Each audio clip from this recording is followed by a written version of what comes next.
Hey there, welcome to my channel again. Appreciate you being here. Today is Memorial Day of 2022, so I wanted to, instead of do my usual streams where I'm talking about things I really want to get into or travel, I thought it'd be better to talk about the, I want to say the men and women that serve in the armed forces, but for me personally, I can talk about at least my experience. I did not actually get into the military. Unfortunately, I was denied due to an allergy issue at the time. But yeah, so I guess talk a little bit about my time trying to enlist. The funny thing is, I tried to enlist the day of September 11th, 2001. Coincidentally, I just happened to fall on that date. My recruiting officer came to the school. I remember the second tower fell, and then we went to lunch, and then after lunch, my recruiting officer came and picked me up from high school shortly after that. On the way to the recruiting station, we were talking, and his sister worked in the Pentagon in the Army division, and that was the division that got hit. So the whole experience was something surreal, otherworldly. It was like we're living in this alternate world now, and when we got to the station, keep in mind this is 2001. We just came out of the Clinton era when the commercials for the military on the TV were all the time pushing for, hey, free college, free tuition, all this kind of stuff. But when I was sitting in the recruiter's office, talking with the other COs, commanding officers, we were just discussing the events of the day and what we thought this would look like for the future of America and the armed forces, and what do we do moving forward. And while we were sitting there, there's a semi truck that pulled up and parked right in front of the recruiter station. And at that time, the door blasts open, and there's this huge dude that just chest puffed up. It's like, sign me up, I'm ready to go. I'm gonna go right now, sign me up. And the recruiting officers were just flabbergasted. They were completely stunned, and they were just like, you could get free college money and tuition if you want to. And they completely didn't know how to act or how to handle this kind of situation. And then after a while of like talking about college money and whatnot, the commanding officer was like, what are you guys doing? Sign this guy up, like he's ready to go. So they signed him up right away, and that was just trippy experiencing that firsthand, the coming off of this pacifist reserve military into people that are more motivated, given the emotion of the time. Again, this is September 11th, day of, so emotions are pretty hot and fresh at the time. So later that night, they took me to a hotel, stayed the night at a hotel, got up, I think like 4 or 5 in the morning, got brunch, and then, got breakfast they had a breakfast bar, and then they took me to MEPS the very next day. So MEPS is Military Examination Processing Station. So if you're enlisting into the military, you have to get like all these medical checkups. It's super weird. I mean, they make you do all kinds of stretches and exercise. They do a vision test. They do a hearing test. They have you strip down to your boxers and do like lunges. Also, they'll take you out to some side room, turn off the lights, and some really old guy with a flashlight will have you drop your underwear, and he'll shine a flashlight at your butthole. So I don't know why they do that, but yeah, legitimately, like bend over, spread your cheeks, and he shines a flashlight at your butthole. No idea why. I don't know why they do that, but they did that, and it was super weird, super gross. But anyway, so the experience for me was special. So I woke up at 5 in the morning, got breakfast right away, and you're not allowed to eat lunch until after you've had your blood drawn. I was literally the very last person in the entire, I don't know what you call it, not a deployment, that particular day. So that particular cycle, out of, I don't know, maybe 100 people, I was the last person to get my blood drawn. So it's pushing 5 o'clock, like late 5 o'clock in the afternoon. So 12 hours I've gone with no food. And at the time, I was 17 or 18. I was a senior in high school. I weighed probably 145 at the time. And I was running constantly, working out all the time, super lean with an insanely high metabolism. So I was dying by 5 o'clock. So I finally get my turn to go into to get my blood drawn. And I'm sitting in there, and I told the guys, like, "Hey, man, it was a guy in his Navy getup, in his white suit, sailor outfit, and or was he in his sailor outfit? He might have been in his blues. I think no, sorry, take that back. He was in his blues.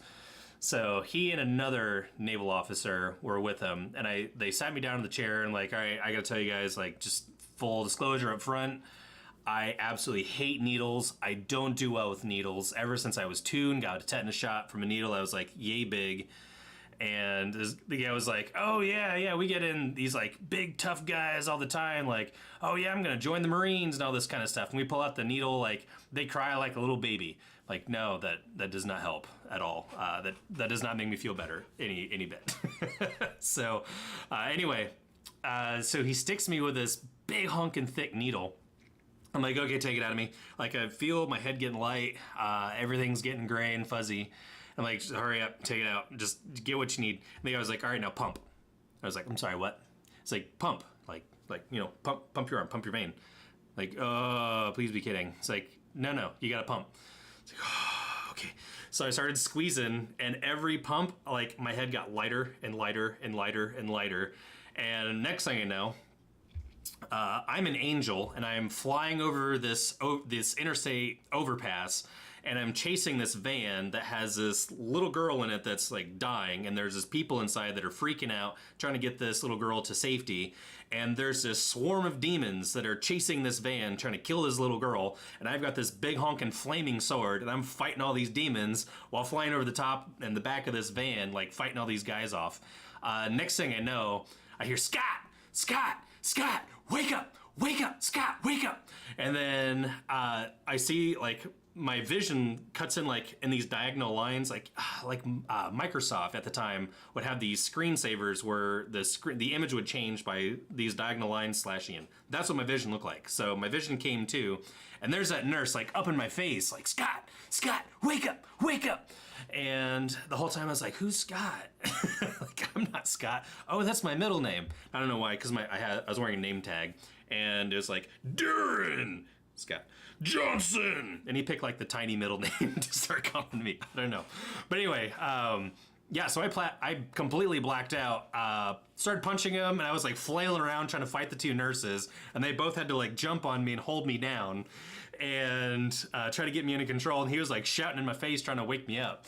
And it's like, oh, did you get enough blood? Like, yeah. We'll make it work. So it was. So anyway, so they let me leave, and I'm like super shaky, super weak and woozy. And finally I got to go eat. It was like a hoagie. It was a hoagie and like a bag of chips. And I think like a little carton of milk. So I eat, and then I go and take my ASFAB. ASFAB is the assessment. What does ASFAB stand for? I don't remember. It's this test that you have to take to get into the military, and whatever your score is, it tells you what jobs that you're qualified for in the military. So it takes a 16 to get in, 32 to get a scholarship, and then a 99 is a perfect. So I took it. The whole time I'm there, I'm like still weak and shaky. I just finally gotten some food in me, and I'm out of it. Still loopy. I've been up since 5. I'm like crashing. My energy is non-existent, and I just learned how to use a keyboard.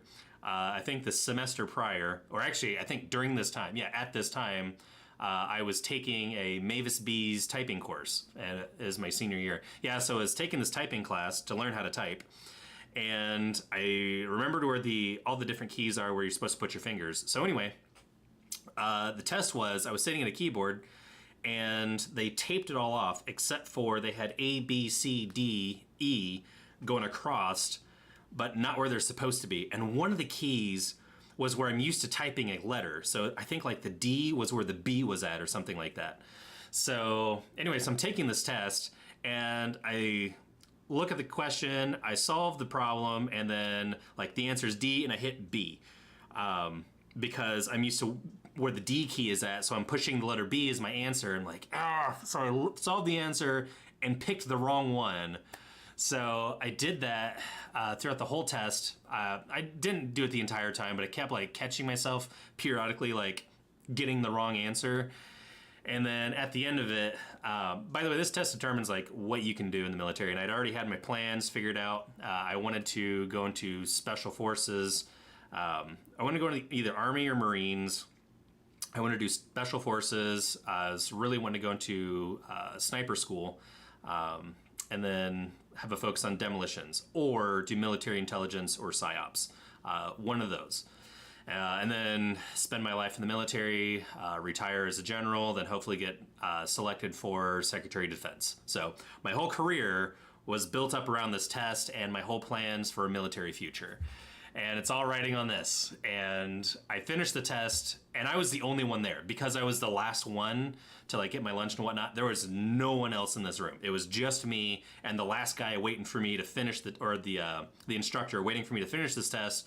So we could finally get out and go home. So anyway, so I conclude, little printer goes, prints off my test, and the guy looks at it, picks it up and goes, folds it 3 times, sticks it in an envelope, licks it sealed, and it's like, hand this to your commanding officer, do not open it, do not look at it. It's like, well, come on, like, what was it? It's like, classified information, can't tell you that. So I'm writing on pins and needles for like 24 hours, like, what is this test result? So anyway, finally handed into the CO, and they told me my test results. I got an 87, which I felt like was really good considering a 99 is a perfect, and I watched myself screw up a bunch, like pick the wrong answers, and I was borderline delirious when I was taking it. So I felt pretty good about that. Basically, I could get any job in the military I wanted to. I could go into any branch, any field, whatever. Sky's the limit.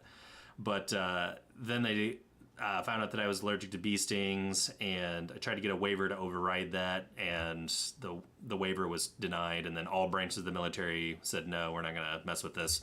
And then we went to war a couple months later, and all of that changed. So I like just barely missed it.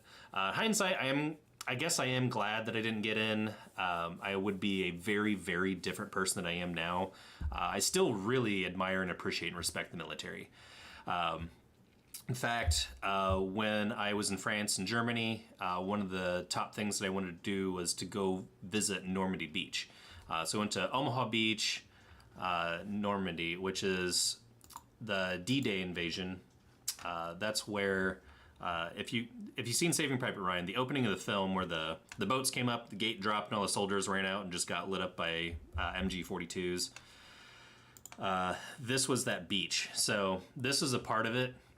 I'm not sure if that's quite lagged in yet. So, all right, so here you go.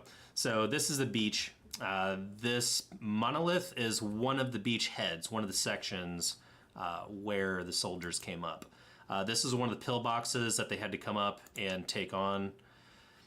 This is the backside of it. But yeah, so this is where the American troops stormed up, ran up the beach, and took out these pillboxes.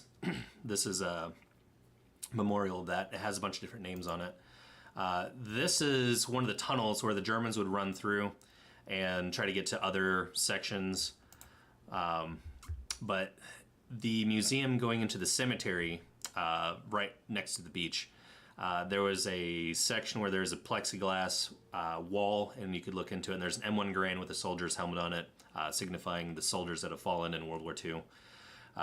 The area that it was in, all around it was a horseshoe of all these different plaques that gave the story of how, I think it was like a dozen or so people, plus or minus 2, like 10 to 15-ish people, won the Congressional Medal of Honor, half of which were posthumous. But anyway, so this was in memory of that. And then next was the cemetery. So this was at the very beginning of the movie and at the very end of Saving Private Ryan. These are all headstones in France, in Normandy, France. And as far as the eye could see, and 360-degree radius is just headstones that meet the horizon line. Most of which all died within 3 months of each other. So I think they were mostly in July, but June or August and September. So July, August, and September were the vast majority of them. Majority of those coming from July. So anyway, yeah. So just wanted to give a shout out memorandum for for the soldiers that have fought for freedom. I know I try to be a little bit more jovial and upbeat in some of my videos. I try to be as smiley as I can be. But this is something worth remembering, and I wanted to just dedicate this stream to that. I don't really have a whole lot to add. I just thought it'd be cool to share my funny story going to MEPS and how I tried to enlist the day of September 11th and that kind of stuff. But anyway, that's pretty much all I got. So hope you enjoy this nice weekend we've been having, and I'll see you Thursday. I am going to switch up my schedule a little bit. Instead of doing Monday 6, Thursday 4, just going to keep it easy to remember. Do 6 o'clock Monday, Thursday. So Monday, Thursday, 6 o'clock no matter what. I think I'm going to push for 30-minute streams moving forward. If there's a lot of stuff to cover, or if a bunch of people are just being really super chatty, then I might extend it to about an hour. But I don't really want to go past an hour in any of these streams. So, but for now, really appreciate you being here. Really appreciate you watching. And in the meantime, I will see you next time. Take care.